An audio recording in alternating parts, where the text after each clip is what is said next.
မင်္ဂလာနံနက်ခင်းပါခင်ဗျာ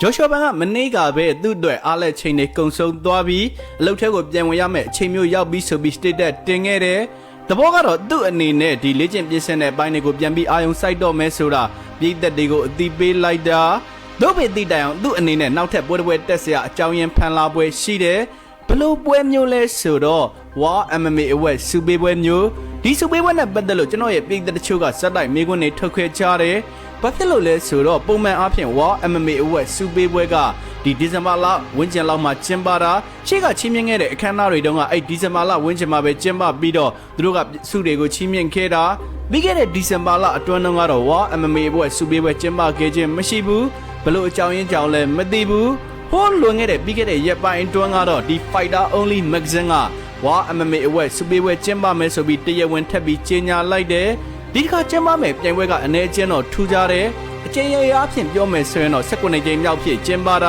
ာဘယ်နေရာမှာထူးခြားသွားလဲဆိုတော့သူတို့က Fighter တွေရဲ့စွမ်းဆောင်ရည်တွေကိုကြည့်တဲ့နေရာမှာ2024ခုနှစ်ဇူလိုင်လကနေစပြီးတော့2025ခုနှစ်ဒီဇင်ဘာလကုန်ပိုင်းအထိကြည့်ပြီးတော့ Fighter တွေရဲ့စွမ်းဆောင်ရည်တွေကိုအကဲခတ်ပြီးစူချီမြင့်ပွဲကျင်းပမယ်ဆိုတဲ့ပုံစံမျိုးနဲ့ကြေညာသွားတယ်ဆိုတော့ကြတော့ကာလာအပြင်တွဲကြည့်မယ်ဆိုရင်တစ်နှစ်ခွဲဝန်းကျင်လောက်ထိရှိတယ်ဒီကာလာအတွက်မှာ Fighter တွေရဲ့စွမ်းဆောင်ရည်တွေကိုကြည့်ပြီးတော့သူတို့ကစုတွေချီးမြှင့်မှာဘလို့စုတွေချီးမြှင့်မလဲဆိုတော့တရားဝင်စံကားတင်စင်းထုတ်ပြန်ကြေညာခြင်းမရှိသေးဘူးဒို့ပေတိတိုင်အောင်ပြည်သက်အများစုစိတ်ဝင်စားစေနိုင်လောက်တဲ့စုတစုကိုတော့မနေ့ကတရားဝင်ထုတ်ပြန်ကြေညာလိုက်တယ်အဲ့ဒီစုကဘယ်စုလဲဆိုတော့ Fighter of the Year စု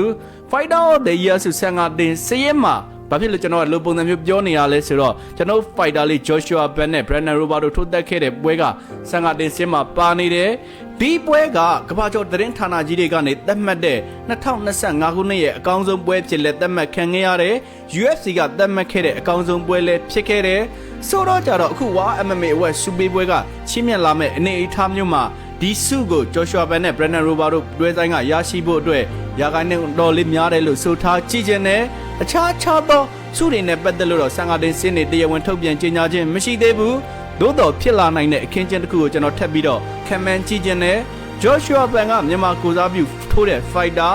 ဆိုတော့ကြတော့သူ့အနေနဲ့စံကားတင်စင်းမှာပါလို့ရတယ်ဆိုရင် International Fighter of the Year ဆိုစံကားတင်စင်းမှာလည်းပါလို့ရတယ်ဘာဖြစ်လို့ကျွန်တော်ကဒီလိုပုံစံမျိုးပြောတာလဲဆိုတော့ International Fighter of the Year ဆိုတာကအမေရိကပြင်ပက Fighter တွေကိုပဲချီးမြှင့်တဲ့စုမျိုးအဲ့ဒီအမေရိကပြင်ပကိုစားပြုထိုးတဲ့ Fighter တွေထဲမှာဘယ် Fighter တွေကစွမ်းဆောင်ရင်ကောင်းလဲစွမ်းဆောင်ရင်ကောင်းတဲ့ Fighter တွေကိုမှရွေးပြီးချီးမြှင့်တာကျွန်တော်တို့ရဲ့ Fighter ကြီး online ဆန်ကအဲ့ဒီစုကိုဆွတ်ခူးခဲ့ဘူးတယ်ဆိုတော့ကြတော့သူကဒီဇင်ဘာလကုန်ပိုင်းထိ Fighter တွေရဲ့စွမ်းဆောင်ရည်တွေကိုကြည့်ပြီးပေးမယ်ဆိုတော့ကြတော့ Joshua Ben က2025ခုနှစ်ကို ranking အတွင်းဝင်ရောက်တဲ့ပုံစံမျိုးနဲ့ဝင်လာတာမဟုတ်ဘူး2025ကုန်တော့ကြတော့ချက်မြတ်ဖြစ်တဲ့ရက်ဒီနှိုင်ခဲ့တာဒါကြောင့်မလို့ Joshua Ben က International Fighter of the Year စုမရဘူးဆိုရင်တော့စံကားတင်စင်းမှာတော့ပါလာနိုင်တယ်နောက်ထပ် Joshua Ben ဆွတ်ခူးနိုင်ဆုံးစုကဘယ်စုလဲဆိုတော့ Breakthrough Fighter of the Year စုဒီစုကတော့တေချာပေါက် Joshua Ben ဆွတ်ခူးလိမ့်မယ်လို့ပြောကြည့်ခြင်းနဲ့ဘာလို့လဲဆိုတော့2025ခုနှစ်အတွင်းသူစွမ်းဆောင်ပြသွားတဲ့အနေအထားမှာလုံးဝလက်လံဖို့ကောင်းတယ်ထိုးပွဲတွေလည်းစတိုက်လက်ခံသွားတယ် ranking မရှိတဲ့အနေအထားကနေချန်ပီယံဖြစ်အောင်ထိလုပ်ပြသွားတာ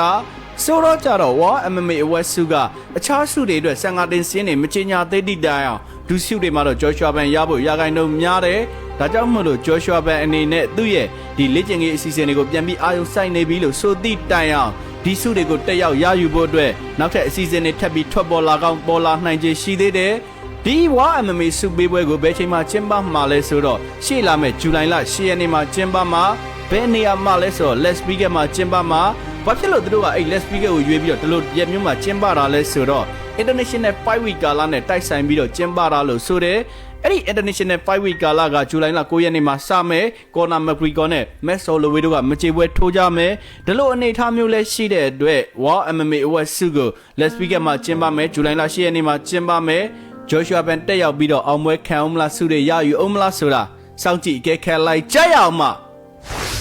ဆက်လက်ပြီးပြောပြခြင်းတဲ့အကြောင်းအရာက UFC ရဲ့ပေါင်းဖော်ပေါင်း ranking သတ်မှတ်ချက်မှာကျွန်တော်ရဲ့ Fighter လေး Joshua Ben ကနောက်တစ်ဆင့်ထပ်ပြီးရှော့သွားတယ်ဆိုတဲ့အကြောင်းအရာဖြစ်ပါတယ်မိခဲ့တဲ့ရက်ပိုင်းတွင်းကတော့ UFC ကဒီ ranking သတ်မှတ်ချက်တွေနဲ့ပတ်သက်လို့ AI ကိုအသုံးပြုပြီးတော့ဘယ်လိုပုံစံမျိုးသတ်မှတ်တယ်ဆိုတဲ့အကြောင်းအရာတွေကိုတရားဝင်ထုတ်ပြန်လာတယ် ဟိုရဲ့ခင်တော့ကလို ranking သတ်မှတ်ချက်ကတစ်ခုတည်းမဟုတ်တော့ဘူးနှစ်ခုပုံစံမျိုးနဲ့အပြိုင်ဖြစ်လာပြီးတစ်ခုကတော့သတင်းသမားတွေကရွေးချယ်ပြီးတော့သတ်မှတ်တာနောက်တစ်ခုကတော့ UFC နဲ့ Facebook ပေါင်းပြီးတော့ AI ပုံစံမျိုးနဲ့ fighter တွေရဲ့စွမ်းဆောင်ရည်တွေကို calculation လုပ်ပြီးတော့ AI စနစ်နဲ့သတ်မှတ်တာအဲ့လိုပုံစံမျိုးနှစ်ခုကွဲလာတယ်ပေါင်းဖပေါင်း ranking သတ်မှတ်ချက်ကတော့ AI စနစ်နဲ့သတ်မှတ်တာမျိုးမရှိဘူးမီဒီယာသမားတွေကသတ်မှတ်ထားတာရှိတယ်ပြီးခဲ့တဲ့ UFC Fight Night ပြိုင်ပွဲအပြီးမှာတော့ဒီမီဒီယာသမားတွေကပေါင်းဖပေါင်း ranking သတ်မှတ်ချက်ကိုလည်းထပ်ပြီး update လုပ်တယ်ဘယ် fighter တွေမှထပ်ပြီးထိုးခြင်းမရှိသည့်တိုင်အောင် Joshua Ban ကအလိုအလျောက်ကိုနောက်ထပ်တစ်ဆင့်ရော့သွားတယ်မူလတော့ကသူရှိနေတာကအဆင့်9နေရာအဲ့ဒီနောက်ဒီအိမ်ပြောမှာကျင်းပတဲ့ပြိုင်ပွဲအပြီးမှာအဆင့်ရော့သွားတယ်အဆင့်10နေရာရောက်တယ်အခုတော့နောက်တစ်ဆင့်ထပ်လျှော့ပြီးတော့အဆင့်17နေရာထိတောင်ရောက်သွားတယ်သူအလိုလိုနေရင်ကိုဖြစ်သွားတာဒီမီဒီယာသမားတွေကဘယ်လိုပုံစံမျိုးမြင်ကြတယ်ဘယ်လိုသတ်မှတ်ကြလဲတော့မသိဘူးသူတို့အနေနဲ့ဝိတ်တန်းကြီးက fighter တွေကိုပို့ပြီး focus လုပ်တဲ့အနေအထားမှာဝိတ်တန်းငယ်က fighter တွေကိုလည်း respect ရှိဖို့လိုတယ်ဒီ fighter တွေရဲ့စွမ်းဆောင်ရည်တွေကိုလည်းအသိမှတ်ပြုဖို့လိုတယ်ဆိုတဲ့ပုံစံမျိုးနဲ့ Joshua Ban ရဲ့နိုင်ငံတကာပြည်သက်တွေကတော့ဝိုင်းပြီးဝေဖန်လျက်ရှိပါတယ်ဆက်လက်ပြောပြချင်တဲ့အကြောင်းအရာကတော့ UFC ကတရားဝင်ကြေညာလိုက်တဲ့တွဲဆိုင်တစ်ခုနဲ့ပတ်သက်လို့ကျွန်တော်ရဲ့အမြင်လေးတွေကိုပြောပြချင်တာဖြစ်ပါတယ်ပြီးခဲ့တဲ့ရက်ပိုင်းတွင်းက UFC က middleweight တန်းကတွဲဆိုင်ကောင်းတစ်ခုကိုချပြလိုက်တယ်ဒီဇူလိုင်လ16ရက်နေ့မှာကျင်းပမယ့် UFC Fight Night ပြိုင်ပွဲရဲ့ထိပ်ဆုံးခေါင်းပွဲလို့တရားဝင်ကြေညာသွားတယ်ဘယ် fighter တွေရဲ့တွဲဆိုင်လဲဆိုတော့ Duplessis နဲ့ Kamaru Usman တို့ရဲ့တွဲဆိုင်ဘာဖြစ်လို့ဒီတွဲဆိုင်အကြောင်းကိုကျွန်တော်ကပြောရတာလဲဆိုတော့ Kamaru Usman က Joshua Ban နဲ့ပတ်သက်လာရင်လုံးဝကို favorite fighter Joshua Ban ကိုအမြဲတမ်းဝန်းရံတဲ့ fighter Joshua Ban ကိုဝေဖန်တဲ့သူတွေမြန်ပေါ်လာပြီဆိုရင်သူကလည်းထထပြီးတော့ကာလေးရှိတယ်အိမ်ပြည်တော်မှာကျင်းပသွားတဲ့ပြိုင်ပွဲအနေထားတုန်းကကာမာရူဥစမန်ကလည်းအထူးဧည့်သည်ဖြစ်နေရောက်ရှိလာတယ်ဒီအနေထားမှာသူနဲ့ဂျော်ရှွာဘန်တွေ့ပြီးတော့ဓာတ်ပုံတွေလည်းအတူတူရိုက်ကူးသွားတယ်ဆိုတော့ကျတော့ကာမာရူဥစမန်ရဲ့တွဲဆိုင်ကိုလည်းဒါကြောင့်မို့ပြည်သက်တွေကိုပြောပြချင်တာ